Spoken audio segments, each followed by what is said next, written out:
say to people what they want to hear, that Alberta can be independent from Ottawa, win its independence, and not have to follow Ottawa mandates.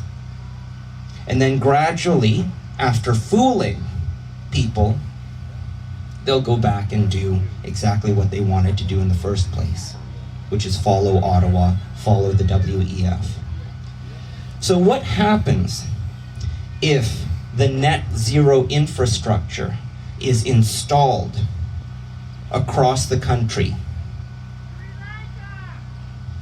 Worse than Sri Lanka. So, bribery to establish a bureaucracy and an infrastructure to count carbon down to the individual person, down to every breath you take. That's your carbon footprint, exactly. They want the ability to tax every breath you take. The technology's there. The technology's been there ever since I started medicine, and that's 30 years ago that I first went into undergrad planning to go into medical school. They can measure how much CO2 from a finger monitor. Now those finger monitors are things called smartwatches. It measures your heart rate. It measures your oxygen saturation, how active you are. And to deal with all that second-to-second data, the existing cell phone networks couldn't keep up. Imagine that.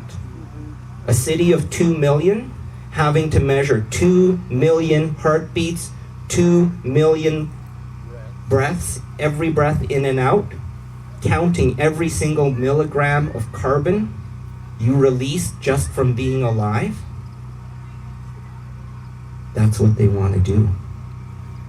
That's why they had to upgrade their networks. Half of us are already wearing smartwatches. They can watch every breath we take. So then, in this net zero carbon dystopia, what will life be like? Well, if somebody lives their entire life out on a virtual reality metaverse, sitting on a chair, well, they don't release very much carbon. But if someone goes outside for a walk in nature, someone hikes a mountain, if you leave your smartwatch behind, now all of a sudden, you're illegal. You're a rogue, refusing to have the government monitor and tax every breath you take. And believe me, they want to tax every breath you take. Because this isn't about profits. This is about something far bigger than profits. If Pfizer and Moderna just wanted profits, they would have put saline in each and every one of those injections. And everyone would think these are the best vaccines ever. There's no side effects. And then everyone would eventually get natural immunity, and then they'd be immune to coronavirus, and then people would think it's the best vaccine ever because it works. It works as well as natural immunity. They would have put saline in every single one of these injections if they wanted profit. They'd have more customers too, because more people would be alive. No, this is far worse. I suspect this is about control.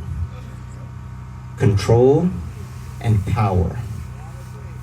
To be able to monitor and tax every single thing you do. So this is the future we have to fight against. Now the good news, 3/4 of the world, maybe even 7/8 of the world, maybe even 99% of the world doesn't want a carbon tax infrastructure. Every single one of us here. And this is what I mean by thinking like stateswomen and statesmen. It's up to us to lead the world. Because no one in the world wants a global taxation scheme under the United Nations. No one in the world, wants carbon taxation on every single thing that they do.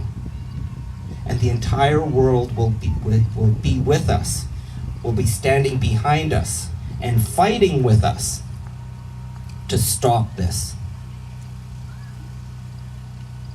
So let's be leaders. Let's be stateswomen and statesmen. This is going to be bigger than the American Revolution. We'll be leaders in a world revolution. Thank you very much.